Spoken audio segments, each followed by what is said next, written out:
Pero bago tayo magpatuloy ay pakilike ang ating video.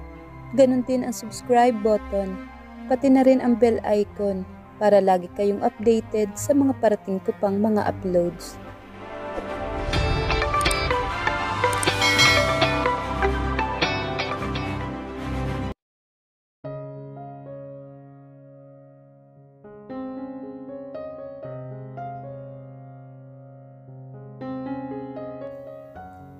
Rafael? Napaangat ang ulo niya na magsalita si Cassandra. Kumuha ito ng kape para mapakalma siya. Hindi niya naitago ang pamumula ng mga mata. Kanina pa niya gustong pigilan ang mga luha pero hindi niya magawa. Nasaan na si Albert? Malapit na daw. Okay ka lang ba? Tumayo siya at marahang umiling. Nag-aalala siya sa kalagayan ng papa niya. Dahil hindi pa raw ito nagkakamalay. Huwag ka na masyadong mag-alala. Hindi naman pababayaan ng mga doktor ang papa mo. Yumakap siya na mahigpit kay Cassandra para kumuha ng lakas dito. Mula nang mamatay ang mama niya sa isang aksidente, si Carlos na ang kinakapitan niya. Hindi siya sanay na wala siyang makapitan ngayon, lalo na't wala na ang kanyang mga magulang. I don't want to lose him, Cassandra. Hindi siya mawawala. Magtiwala ka lang sa Diyos. Isa lang itong pagsubok, Rafael. Ang sabi ng mga doktor ay baka maapekto ng utak niya ng ilang minutong nawalan siya ng oxygen. Ayokong mangyari yun. Huwag kang nga muna mag-isip ng kung ano-ano dyan. Nariyan na si Albert. Lumingon siya at nakitang nagpapark ito sa dulong bahagi ng parking lot sa ospital. Nilakad nila ang mahabang pasilyo para doon kausapin ang kapatid niya. Rafael, pigil ni Cassandra sa kanya. Pero hindi siya nito maaawat sa ngayon. Ano ang nangyari kay Papa? Bakit inatake siya sa puso pagkatapos niyo mag-usap? Wala akong sinabi sa kanya, Rafael. Pero ikaw ang huling kausap niya. Sinabi ko lang na pumapayag na ako sa annulment namin ni Almira. Bakit ka papayag? Akala ko ba'y aayusin ninyo ang pagsasama ninyong dalawa? Paano ko aayusin ang isang bagay na matagal ng sira, ha? Sabihin mo nga sa akin ngayon, Rafael. Kahit bali-baliktarin ko man ang mundo, ikaw ang mahal ni Almira. Pero nagpaubayan ako sa iyo, Albert. Ayusin mo ang pagsasama ninyo ni Almira. Kahit alang-alang na lang kay Papa. Oo, Rafael. Nasaan ang Papa? Gusto ko siyang makita. Inaasikason pa ng mga doktor. Nasaan si Almira? Bakit wala din siya sa mansyon? Hindi ko alam. Pagkatapos mong iwanan sa hapagkainan kanina para sunduin ang asawa mo sa silid niya, ay hindi na rin siya nakita. Agad niyang ikinawit ang kamay sa baywang ni Cassandra nang tingnan ito ni Albert. Kahit pa walang nangyari sa mga ito noong magkasintahan pa, ay hindi siya panatag. Puntahan na natin ang mga doktor para makibalita sa kalagayan ni Papa. Hinawakan niya ang kamay ni Cassandra bago na unang naglakad pabalik sa emergency room. Mr. Sullivan, nasa room 204 na ho ang papa ninyo. Pwede niyo na ho siyang puntahan. Wika naman ng isang nurse. Nakasunod naman si Albert sa kanila ni Cassandra. Pagdating sa pribadong silid ni Carlos, ay may malay na ito. Pero nakasuot pa rin ng oxygen sa ilong. Maswerte siya dahil hindi naapektuhan ang utak niya sa kabila ng ilang minutong walang pagtibok ng puso niya, Rafael. Wika ng kaibigang doktor ng papa nila. Mabuti at nadala siya dito kaagad. Maraming salamat ho sa pag-aasikaso kay Papa. May mga gamot ho bang kakailangan ding bilhin? May mga nireseta na akong gamot para sa kanya. Alam na ng mga nurse ang ipapainom.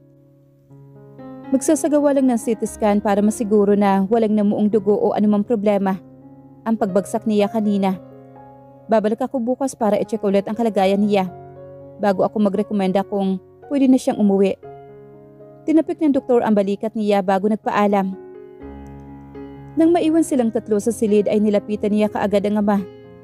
Papa, kay Albert kaagad ito bumaling, kaya't siniyasan niya ang kapatid na lapitan si Carlos. Napatingala siya para pigilan ang luha ng yumakap si Albert sa papa nito at humagulhol sa balikat nito. I'm sorry if I failed you, Papa. Tinapik ni Carlos ang likod ng anak na hindi rin naiwasang mangilid ang luha. Hinaplos naman ni Cassandra ang likod niya. Sapat na iyon para mapanatag siya. Nang masiguro na maayos na ang kondisyon ni Carlos, ay nagpresenta si Albert na ito na ang magbabantay sa ama. Umuwi sila ni Cassandra sa mansyon kahit mabigat pa ang loob niya na iwanan ang papa nila. Huwag ka na masyadong mag-isip dahil sinabi naman ng doktor na maayos na ang kondisyon ng papa. Wika ni Cassandra sa kanya na manatili pa rin sila sa balkonahe ng ilang sandali. Napakabilis ng panahon. Kailan lang kasama ako ng papa na nagtutungo sa bukid. 10 taon ako nung magpilit ako na tumulong sa pagtatanim ng palay. Kasi itinira niya kami sa mansyon at pinakasalan niya si mama. Nagsimula ka na magtrabaho sa bukid 10 taon ka pa lang? Oo. Isang mapait na ngiti ang pinakawalan niya habang tinatanaw ang nakaraan. 8 taon ako nang tumira kami ni mama dito sa mansyon. 6 lang si Albert noon. Pinakasalan ni papa si mama. Tapos nung mag-aaral na ako, lagi na akong tinutukso ng mga taga rito na putok sa buho dahil bigla na lang daw akong sumulpot at hindi naman ako sulivan. Kaya ayun, ginawa niya akong legal na anak niya at binantaan ng mga taga rito na aalisin sa trabaho kapag may tumukso pa sa akin. Minahal ka niyang parang tunay niyang anak. Sobra-sobra, Cassandra. Madalas ay hindi ko alam kung papaano ko susuklian. Kaya kahit anong pang-aaway sa akin ni Albert, ay hindi ko magawang patulan. Hanggat kaya kong magtiis at magparaya, ginagawa ko alang-alang kay papa. Nakikita ko na nasasaktan siya tuwing may alitan kaming magkapatid. Nagsiselos lang siguro si Albert sa'yo sa kagustuhan mong bayaran ang utang na loob mo kay Carlos ay nakukulayan iyon ng ibang bagay. Isang malalim na buntong hininga ang pinakawalan niya. Mabigat pa rin sa kalooban niya ang biglaang atake sa puso ng ama sa ngayon. Magpahinga ka na, Rafael. Maaga ka pa sa bukid bukas bago tayo pupunta sa hospital. Nang hilahin ni Cassandra ang kamay niya papasok sa silid, ay hinila niya rin pabalik ang kamay nito. Siniguro niyang maglalanding ang katawan nito sa mga bisig niya. Noong inagaw ni Albert si Almira sa akin, akala ko katapusan na ng mundo. Mahal mo siya, Rafael. Natural lang yun. Ganoon talaga ang dapat mong maramdaman. At ang pag-aakala ko, hindi na ako muling magiging masaya pa. Pero dumating ka. Isang matamis na ngiti ang pinakawalan niya sa kabila ng pag-alala niya sa papa niya. Tinuruan mo ulit ako magmahal. Ang maging masaya ulit. Ibig sabihin, mahal mo na ako, Rafael? Alanganing tanong naman ni Cassandra.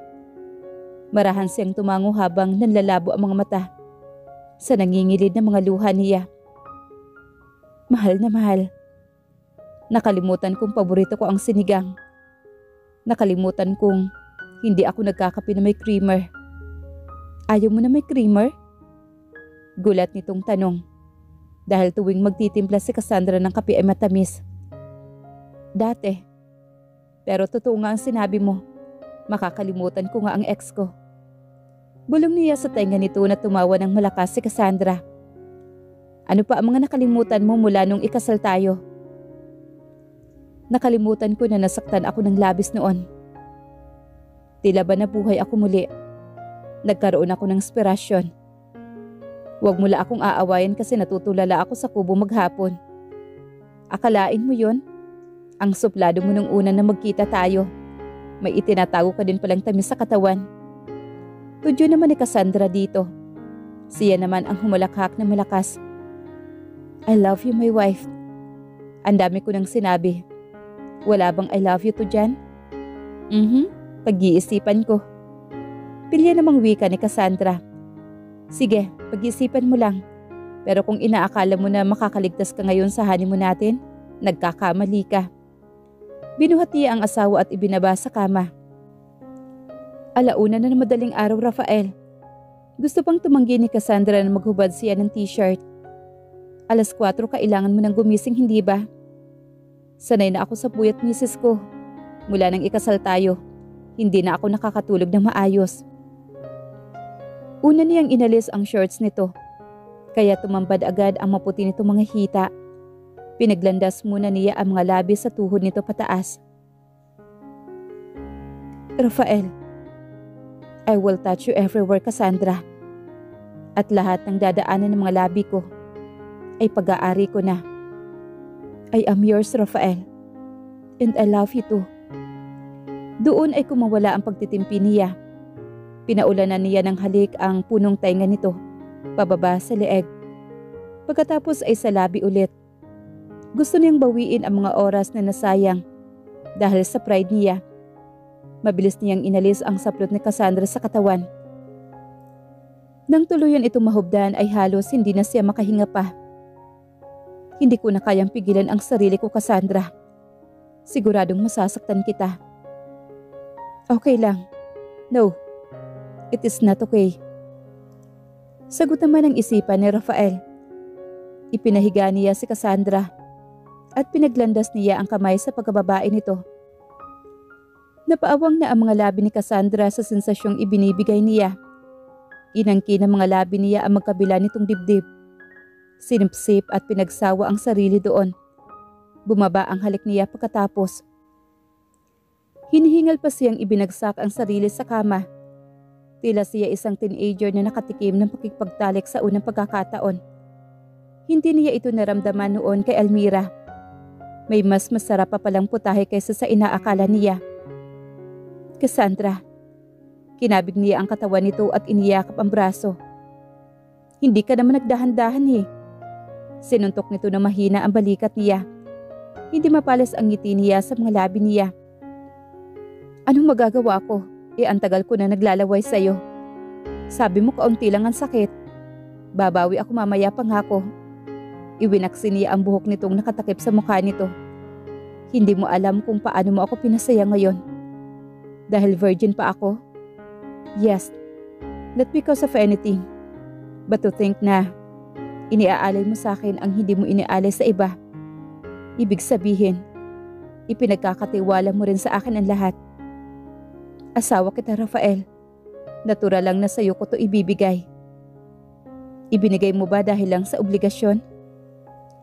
Ibinigay ko sa'yo kasi mahal kita. Sinuntok na naman ito ang balikat niya. Ayun, umamin din. Nakatawa niyang wika rito. Wala nang bawian yan, ha? Sinabi mo nang mahal mo ako. Oo nga. Baka nga mas nauna pa kitang minahal dyan eh. Hindi, love. Nung una pa lang kitang makita, pinagnanasaan na kita. Pinagnanasaan mo kaagad ako? Kailan yun? Noong ginawa ko ang sasakyan na ipinagamit ni Albert sa'yo. Ilang beses sumagi sa isip ko kung paano kaya kung ako ang sakyan mo. Rafael? Isang malutong na halakak naman ang pinakawalan niya. Hinalikan niya ulit ito sa mga labi bago pinaunan sa bisig niya.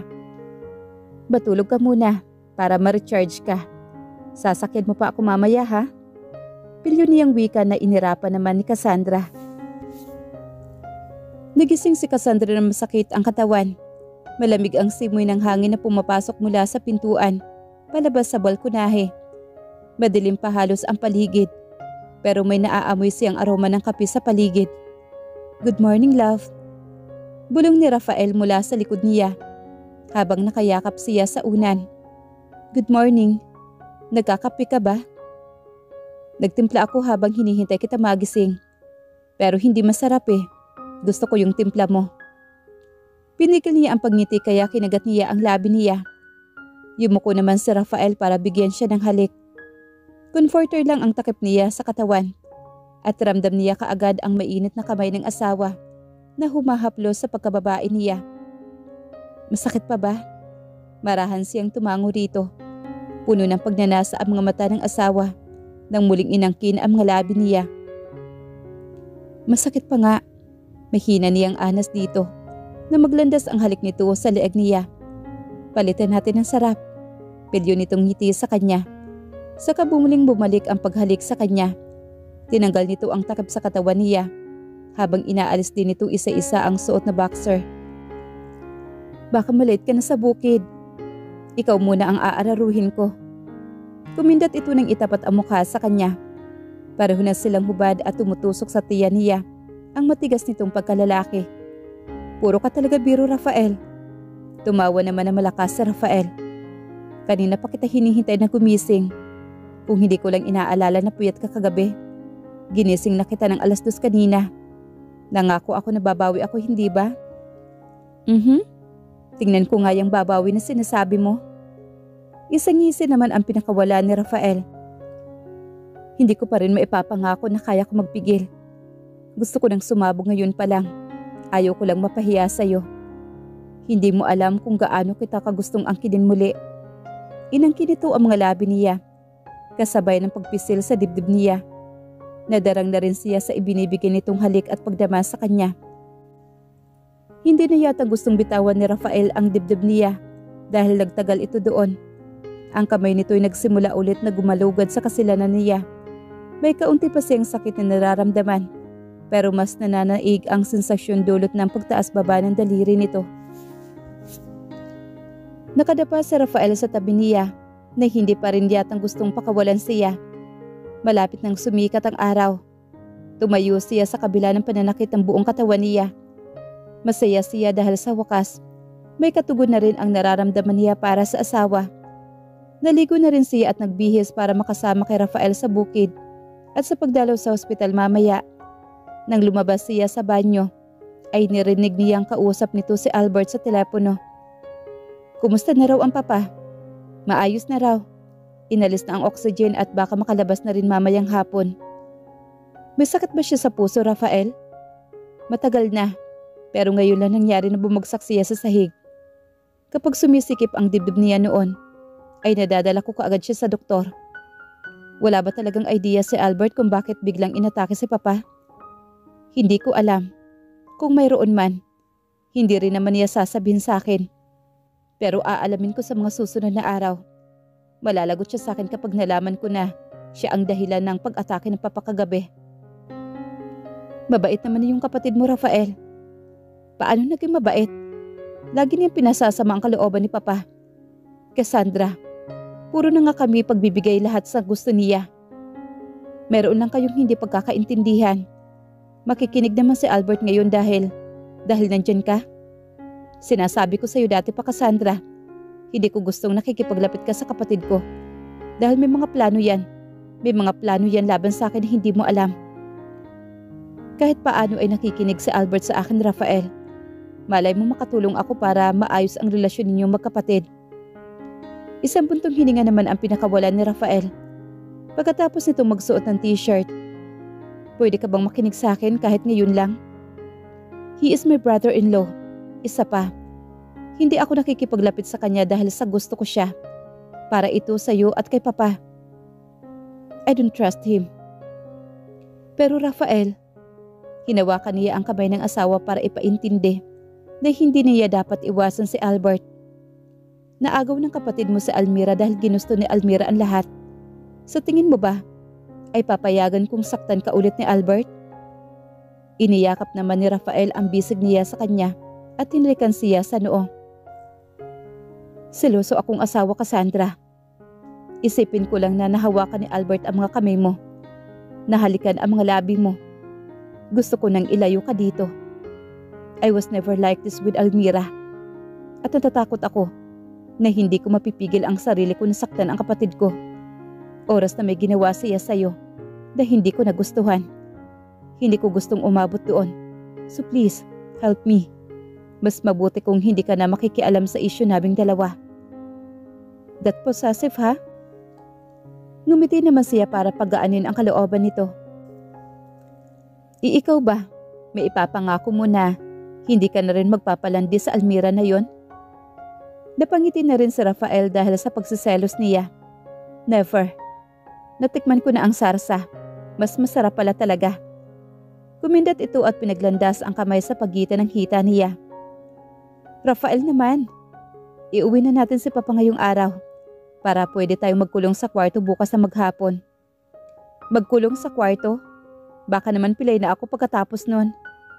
Gusto ni Papa ng tagapagmana, hindi ba?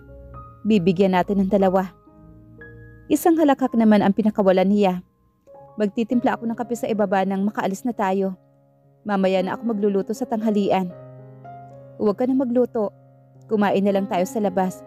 Nasa hospital naman sila Papa eh. Talaga? Kakain tayo ng halo-halo? Hindi mo pa ba nakakalimutan yun? May masarap akong alam na makakainin mamayang gabi.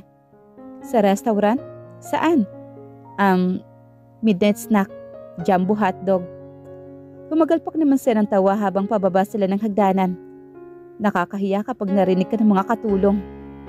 Mahina niyang wika na kinurot ang braso ng asawa. Nasaan ang Papa Rafael? Dinala daw sa hospital? Bungad ni Almira na madatnan sila sa komedor habang nagkakape. Nasa La Union General Hospital. Mabuti na raw ang kalagayan niya. Pwede ba siyang dalawin? Gusto ko siyang makita. Wala ako dito kagabi nang atakihin siya. Samahan mo naman ako. Naroon si Albert Almira. Siya ang sumagot na imbes na si Rafael. Tawagan mo ang asawa mo para malaman kung saang silid naka-admit si Papa. Pero pupunta rin naman si Rafael doon. Sasabay na lang ako sa kanya. Pupunta kami ni Cassandra. Agap naman ni Rafael sa pagsagot. Pwede ka naman sumabay kung gusto mo. Pero dadaan muna kami sa bukid para i-check ang mga sako ng palay. Hindi nakaligtas sa mga mata ni Cassandra ang pag-irap na tingin ni Almira sa nakahawak na kamay ni Rafael sa baywang niya habang gumagawa siya ng sandwich para sa kanilang mag-asawa. Kung dadaan pa kayo sa bukid, baka mag-isa na lang akong pumunta doon. Tumayo rin ito kaagad sa kanilisan ang komedor. Hindi talaga ako komportable kapag nandito ang ex mo na yan, Rafael. Bakit ba kasi kailangan dito siya tumira? Katabi pa ng silid natin. Inis na wika naman niya rito. Halata naman na gusto nitong kuhanin ang atensyon ng asawa niya. Huwag mo na siyang pansinin. Hayaan mong si Albert ang mamroblema sa kanya. Okay? Marahan siyang tumango rito. Inilagay niya ang sandwich sa isang lunchbox dahil sa tabing dagat daw gustong mag-almusal ni Rafael. Matagal sila nag-ikot sa bukid at tumuloy sila sa tabing dagat. Malamig ang simoy ng hangin dahil nasa silong sila ng pine tree. Nakatayo lang sila habang nakatanaw sa dagat at inuubos ang kinakain na sandwich. Naalala mo noong huling nagpunta tayo dito? Nakangiting tanong naman ni Rafael. Oo naman, ang sungit mo kaya nun. Ngumiti na matamis ang asawa sa kasiya niyakap mula sa likuran. I had to, Cassandra. Kung hindi ay pinahiga na kita sa damuhang yan at inangkin. Pinaalala mo sa akin sa Almira at tinanong mo kung ano ang ginagawa namin kapag nandito. Naaalala mo? Ibig mong sabihin, hindi naman kami umabot sa ganoon. Ilang beses napahiwatig sa Almira na gusto niyang angkinin ko siya dito. Pero hindi natutuloy. Pero nang ikaw ang dinala ko dito, kulang na lang ay makiusap ako sa'yo. Kaya ako nagsusungit nun. Alam ko na tatanggihan mo lang ako. Ano ka? Feeling si Adan? Sa halip na sumagot ay dinamang muli ni Rafael ang dibdib niya. Saka humalik sa batok niya. Rafael, pupunta tayo sa ospital. Ano bang nilagay mong gayuma sa sarsa ng minudo at hindi na ako makapag-isip na maayos pagdating sa'yo? Tudyo nito na diniinan pa ang ibabang bahagi ng katawan. Binola mo pa ako. Tara na, Rafael. Bago pa lumabas sa pantalon mo yung halimaw na alaga mo na yan. Nag-echo naman sa dagat ang halakak nito habang pabalik sila sa kotse. Napaandar na nito ang kotse pero naroon pa rin ang ngiti nito sa mga labi nito. Anong nginingiti-ngiti mo dyan? Halimaw ba talaga? Hindi maalis ang mga ngiti nito. Isang irap naman ang pinakawala ni Cassandra. Tumigil ka na nga sa kakangiting mo dyan, Rafael. Okay naman ba ang performance ko? Hindi ka talaga titigilan, no? Kunyari ay naiinis na wika naman ni Cassandra. Halimaw pala ha. Kumanda ka sa akin mamaya. Kumindat ito at pinisil ang hita niya na napasigaw siya sa kiliti. Ipark ko kaya muna dito sa silong ng akasya tong kotse. Tudyo naman muli ni Rafael. Umayos ka nga, Rafael. May makakita pa sa ating trabahador dyan, nakakahiya talaga. Iiling-iling naman si Cassandra habang nagmamaneho naman si Rafael. Natatakot siyang baka nga tutuhanin nito ang banta sa kanya at wala siyang kakayahan para tumanggi rito.